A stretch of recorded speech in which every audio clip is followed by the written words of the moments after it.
Welcome. My name is Ann Scarborough, and I have the privilege of serving as the Vice President on your Board of Trustees. As we begin, I ask that you please place your electronic devices in worship mode. That helps us all appreciate and thoroughly take in the service to the best of our ability. I invite you to enjoy the chapel in the back of the sanctuary and to note any joys and concerns in the book there. Our caring committee and our minister review those. Please feel free to share anything there. Children are always welcome in this sanctuary at all times during the service. If you'd like us to take care of your little ones during the service, we have a nursery downstairs. We also broadcast the service on closed-circuit TV in the social hall and the nursery. And after the service, everyone is invited downstairs to enjoy our excellent company. Finally, please note the announcements in your order of service, which include many ways to participate in the life of this vibrant community. And I am so excited to share some really wonderful news with you today. Several pieces of very good news. Number one, our doors for the annex, which was our Christmas gift to the church back in 2017, will be installed this next weekend. We're hoping the deck plates get delivered this week as expected, and James is going to begin working on that over President's Day weekend. Secondly, our project playground. 2 weeks ago, I gave the final announcement for the last opportunity to contribute to that program. Our junior high youth led that fundraising effort to raise funds to improve our playground. Well, the goal was $4,000, and our total received is $4,347.83.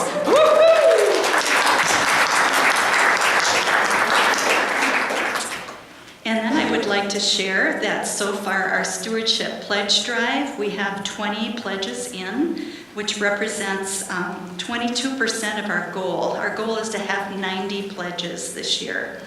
And of that, our pledged amount, we've already reached 28% of our fund goal, which is $197,000. To date, we've received $54,404, so we're right on track.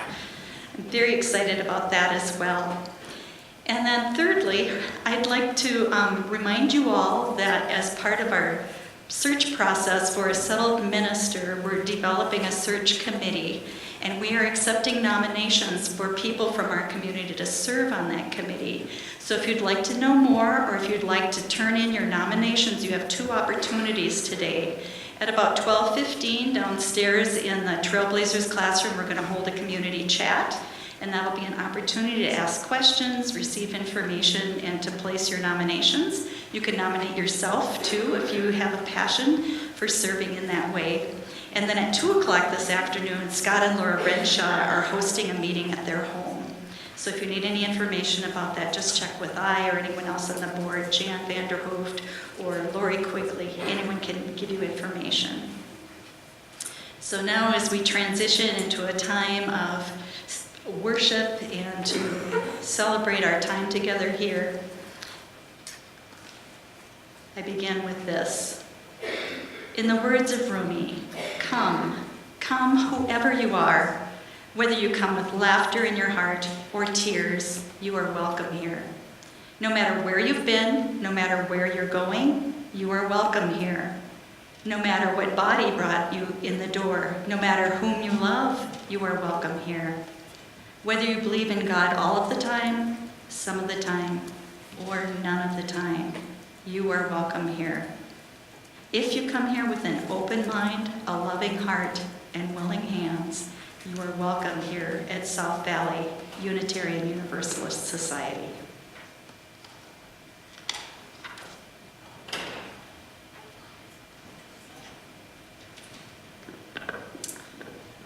Welcome and good morning.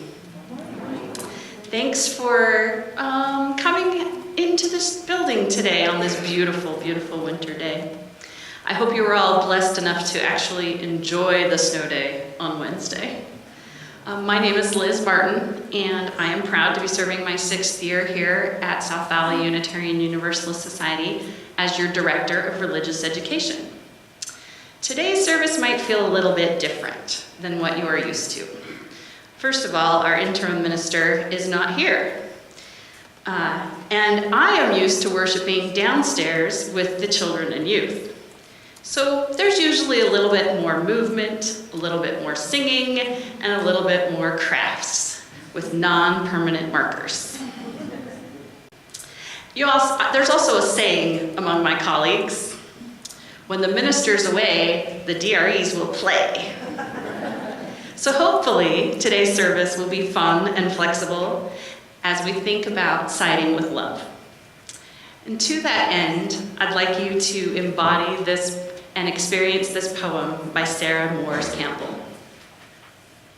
Give us the spirit of the child.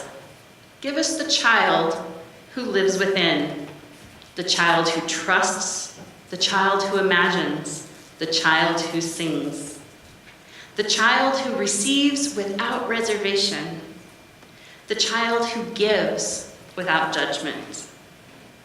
Give us a child's eyes that we may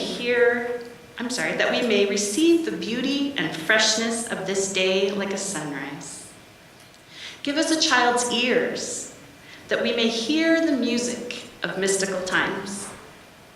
Give us a child's heart that we may be filled with wonder and delight. Give us a child's faith that we may be cured of our cynicism. Give us the spirit of the child who is not afraid to need and who is not afraid to love. In that spirit, come, let us worship and celebrate together.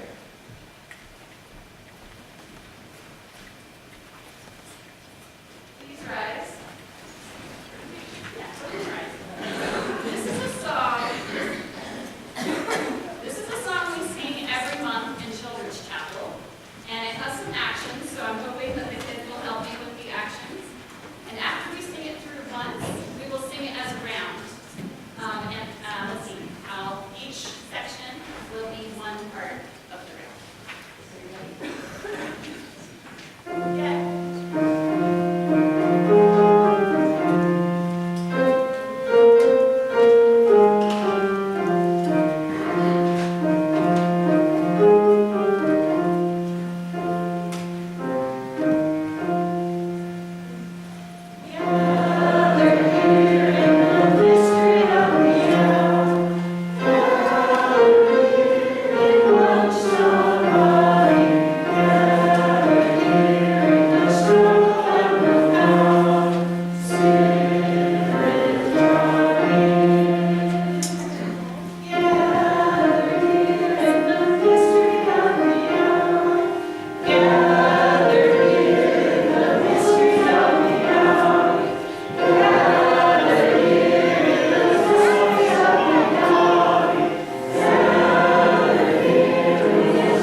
This is the why I'm here part. The fact that I'm here is actually a huge compliment to all of you sitting here in this room.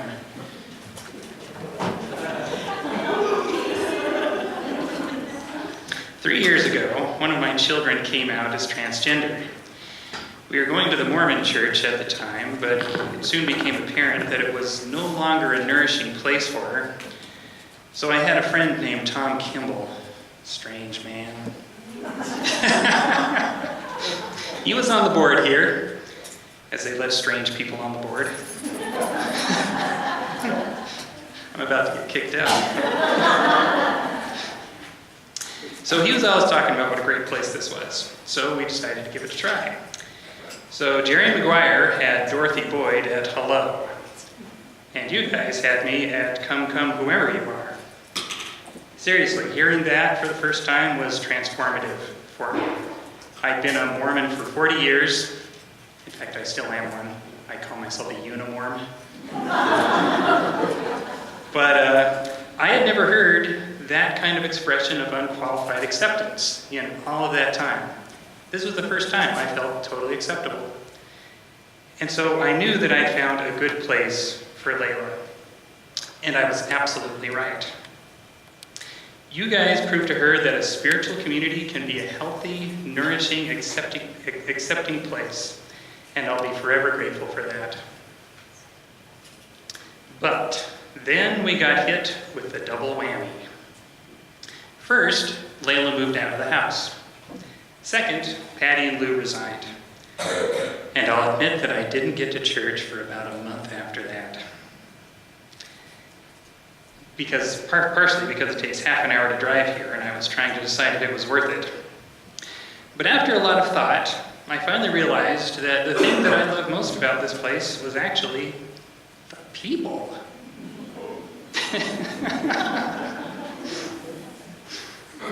There's a unique kindness and non-judgmentalism in all of you that goes right down to your marrow.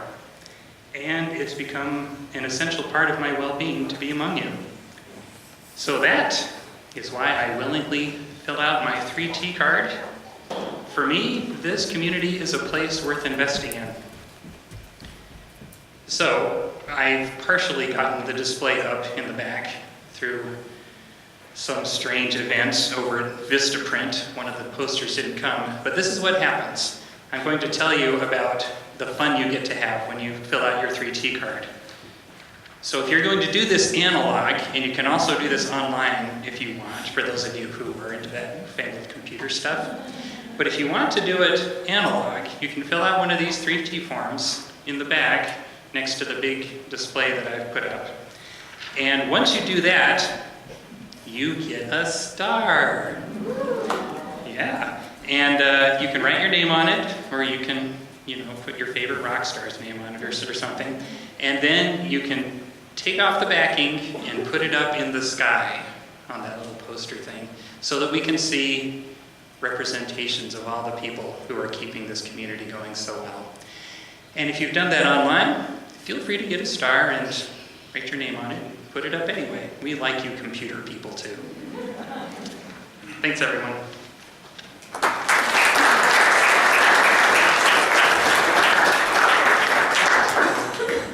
Thank you, Stephen. We're glad you're here, and it was an honor to spend time with Layla. I hope we see her around here sometimes in the future.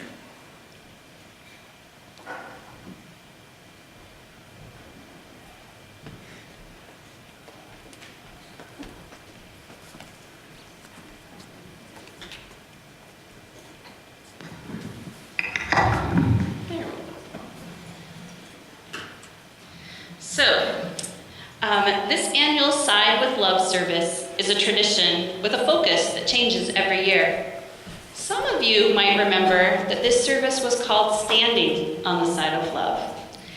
And I wanted to quickly just mention that it has been changed to Siding with Love, the whole organization, on behalf of some folks in our denomination who felt that it was ableist and hurtful to people who can't actually stand, which I think embodies what we do as Unitarian Universalists in being accepting of everyone. So this service is a traditional service that we have each year, but it changes every year. Some traditional services here, we do the same thing every year. For instance, bread communion or flour communion. But this one has changed, and each year we come up with a different plan and a different focus for what we're going to be talking about. So when Reverend Bob and I were talking about planning for the service, I do want to acknowledge that just because I'm the only one up here, I am not the only one who planned this service. So I share the blame, but you have to give it all to me. We initially brainstormed about things that were going on out in the world that we as Unitarian Universalists should speak out about, to show that as a denomination and as a congregation, we want to be known as the people who side with love. There's no shortage of issues out there. We are most surely needed to side with love on attacks against our transgender siblings, our immigrant siblings, everyone who needs the Medicaid expansion that our legislature denied this week. The list feels endless and a little bit overwhelming. I started to think about this endless, overwhelming list, and I thought, where do I turn? Where do I go when I feel overwhelmed by all of these things? I don't know about you, but for me, it's this place, this sanctuary. It occurred to me that maybe this year we needed to show that we side with love for here, for South Valley Unitarian Universalist Society. I thought of that saying that you can't fill someone else's cup unless your own is full. So maybe if we share a little love right here, we can take more of it out into the world with us. That's what felt right for today. Now, I admit that might be a little bit personal.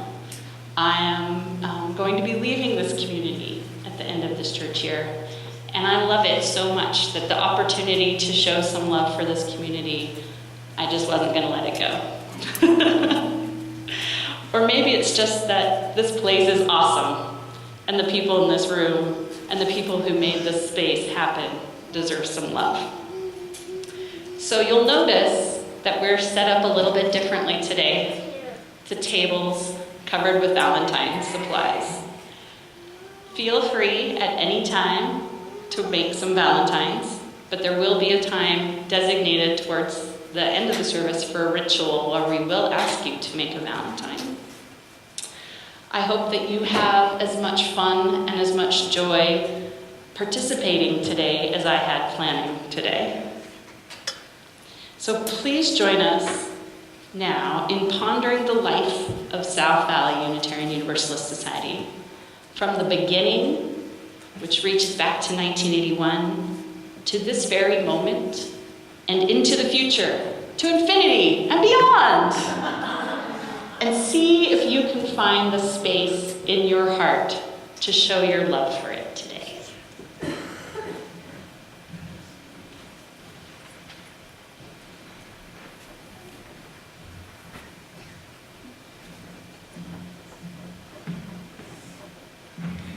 Hi, I'm Brenda Thomas. I'm Simeon, and we've been coming to South Valley since 2015. Some of the things we love most about this church are the people and the food. Also a sense of community and the way that we challenge ourselves, our own personal selves and things out in the world that we feel like we can improve upon. Liz asked us to talk about love for South Valley's past. The First Unitarian Church of Salt Lake City has been a presence in this valley since 1891.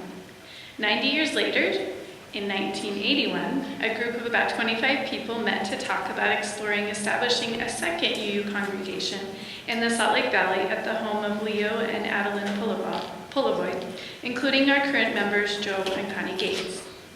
They began in 1982 by meeting twice a month here in what was then the St. James Episcopal Church. largely because Connie Gates had a relationship here because of her involvement with Girl Scouts. At one point, St. Thomas More Catholic Church and South Valley rented space for St. James for their Sunday services. Can you imagine? 3 congregations with 3 kinds of worship, very different flavors and props in this building every Sunday. Imagine if these walls could talk. Since that time, South Valley grew, called different ministers, bought this building, and lots of different people helped make this congregation grow from that first 25 in 1983. So today, while you make Valentine's, we encourage you to show your love for those who made the beginning of this community possible, the people who loved us into existence back in the 1980s. We especially want to thank 3 specific people today and show them our love: Joe Gates, Connie Gates, and Adeline Polivoy.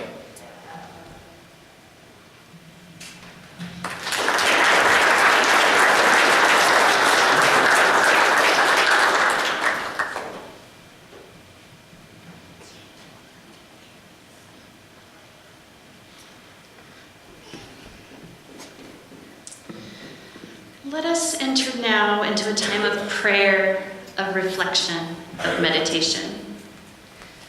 When we do this downstairs in Children's Chapel, we close our eyes and listen to a chime 3 times.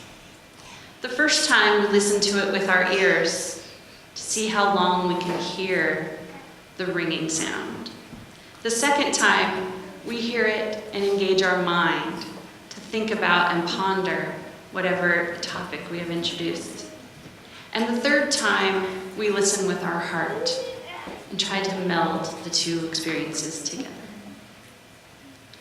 The theologian Howard Thurman talks about the centering moment, the time when we set aside the distractions and busyness of everyday life and focus on the things that are divine, that are holy to us, however we define holy.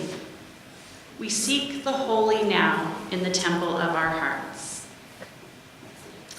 We lift up those who are lonely and those who lack for food or housing.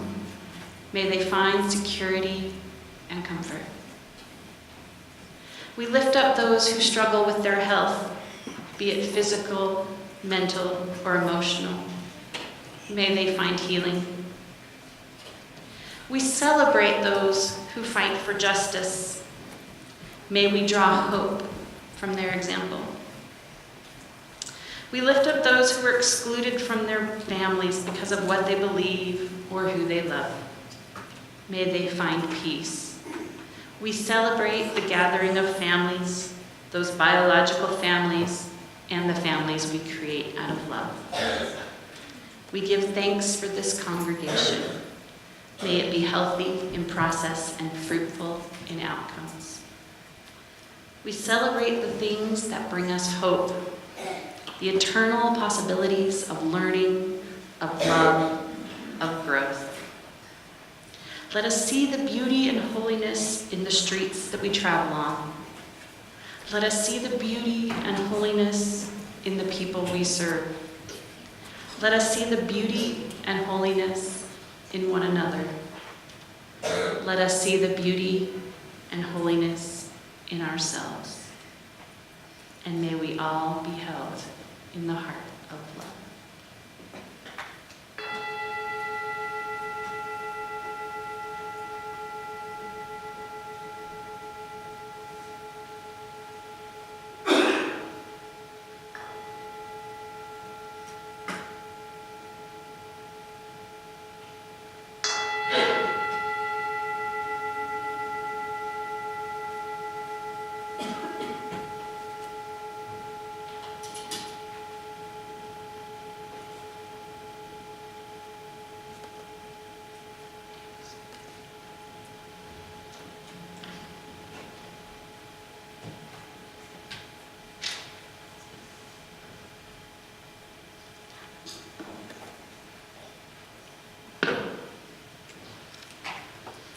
It is our practice here at South Valley to split our worship service offerings with a charitable organization or program that aligns with our values and principles. For January and February, the offering has been and will be split with No Kid Hungry. In America today, 1 in 6 kids faces hunger. Working with local partners across the country, No Kid Hungry is ending childhood hunger by ensuring that kids get the food they need, like healthy breakfast and free meals during the summertime. Please join with me in saying the words printed in the order of service. We are this church. We are its heart, its voice. Together we share in the wealth of this community and sustain it with our gifts.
Thank you for your gifts and blessings upon all of the givers.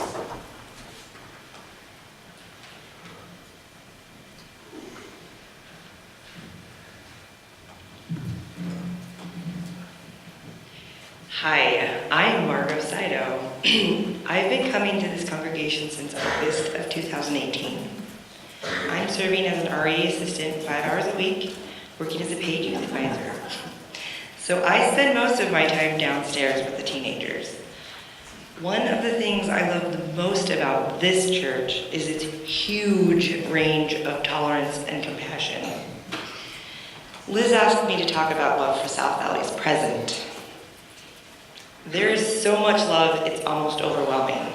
Take a look at the order of service, our Facebook page, our newsletter, and you'll get an idea of all the marvelous things happening around here. Besides meetings on Sundays, this community serves meals at the Homeless Youth Resource Center, gathers for soup and activities, classes at Wellspring Wednesdays, hikes together, supports each other, protests together, and takes our shared values out into the world. For making Valentine's today, I encourage you to think about all the smaller things that happen, make this place great, the behind-the-scenes type of stuff, the people who likely don't get thanked enough, the folks serving coffee, the board working harder to steer our boat, the people back that are streaming our service.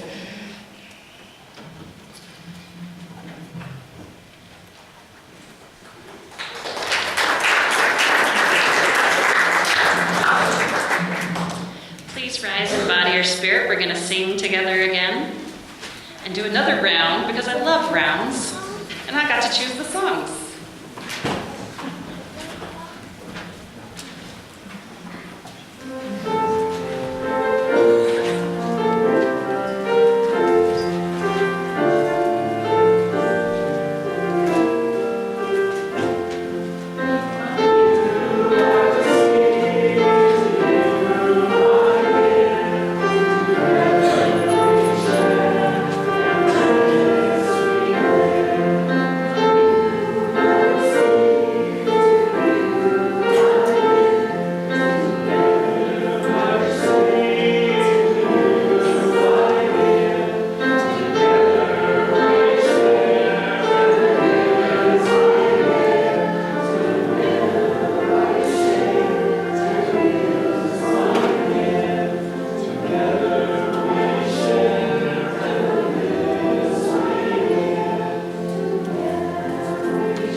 I'm Katie Cavicchio, and I've been attending South Valley since August. One of the things I love most about this church is the visceral sense of acceptance that I feel here. Liz asked me to talk about love for South Valley's future, so I invite you to join me in thinking about what we want to love into existence for this community. It can be something concrete, like literally new concrete for the parking lot. Or it can be a dream we have of a world for our children and their children. What do you feel in your heart for South Valley's future? Is it a new building? Is it a world where everyone gets to take our whole lives, comprehensive sexuality education? I dream of a South Valley that includes more community building opportunities like Wellspring Wednesdays, where everyone can learn and share, where everyone can contribute and know that they belong. The Valentines we make today will go on a special poster that will be hung in our social space downstairs. It will remind us of what we want to love into existence for this community.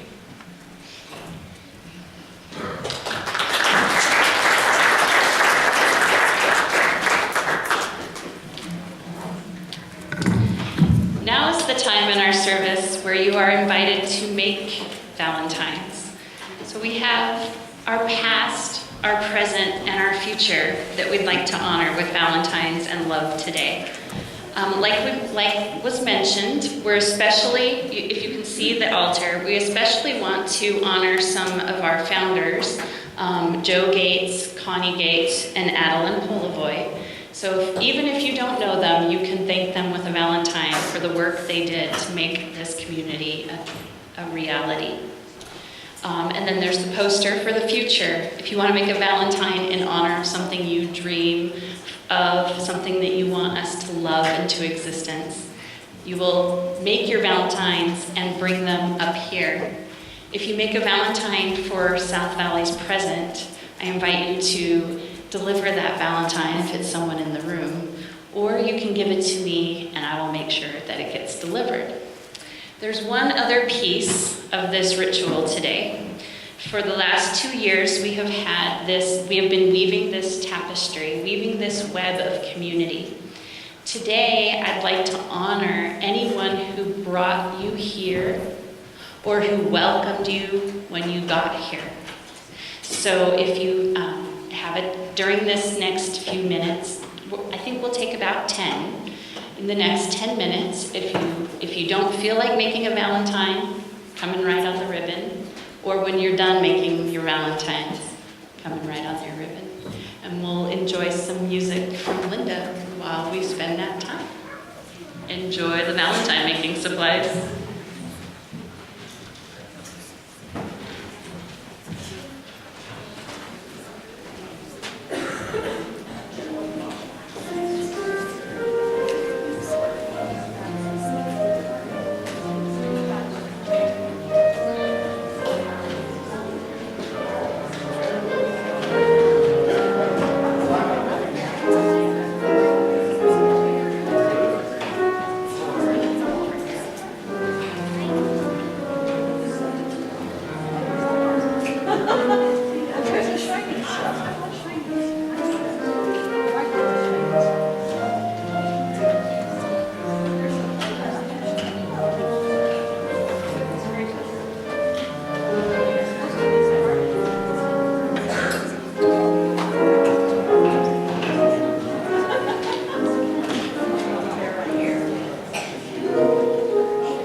Are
you gonna be here next Sunday?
Feel free after the service to continue. You can see that There's plenty of Valentine making supplies.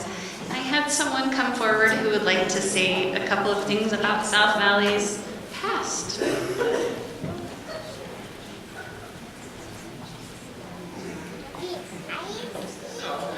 My name is Judy Miller. I was Judy Rogers when they started this.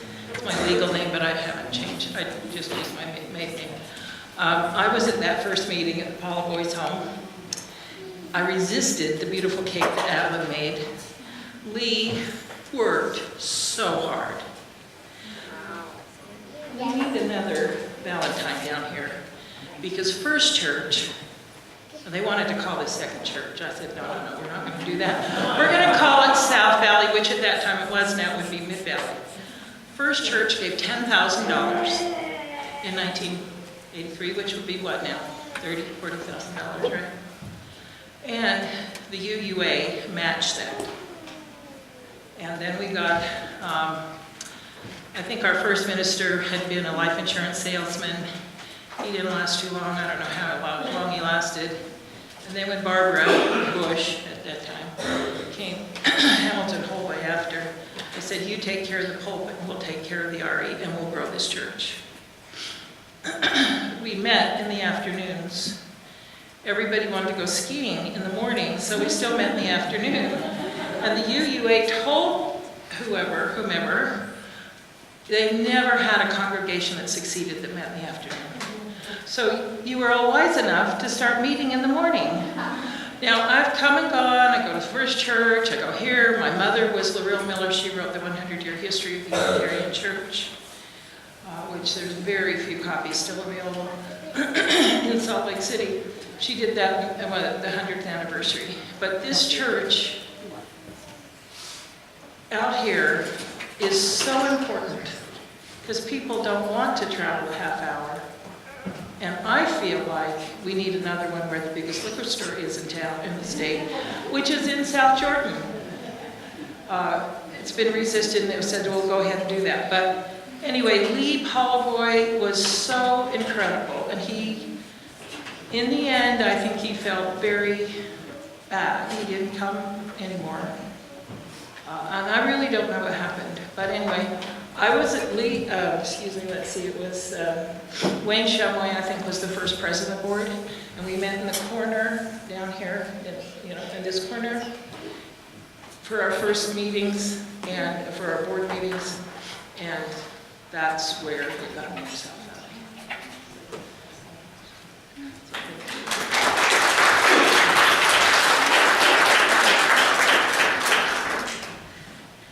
We will be closing our service with my favorite song, and Jan will come up and lead us in the actions. You do not need your hymnal for this little light of mine.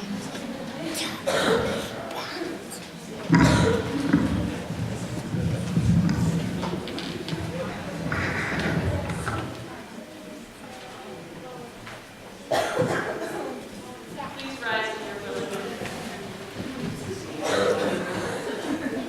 All the actions that I do, please, and I'll tell you what's happening on the next verse. Just the light of mine up again, let it shine. Yes, sir.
In honor of our past, I'd like to close with a tradition that I learned about from reading this history book that's on our altar today, about something that they did at the end of every service when this congregation started. They would stand in a circle and hold hands. So if you would take the hand of someone near you, that would be great. I don't think we can make a circle very easily today. And these are the words that they closed each service with. Go in peace. Live simply at home in yourself. Live simply in friendship with one another. Be just in your word, just in deed. Remember the depth of your own compassion. Do not forget your power in the days of your powerlessness. Do not desire to be wealthier than your peers, and never stint the hand of charity. Practice forbearance in all you do. Speak the truth or speak not. Take care of your body, be good to it. It is a good gift. Crave peace for all peoples of the world, beginning with yourselves, and go as you go with a dream of peace and friendship held deeply and firmly in your heart. So be it. Blessed be, and amen. Go in peace. Our worship has ended. Our service begins.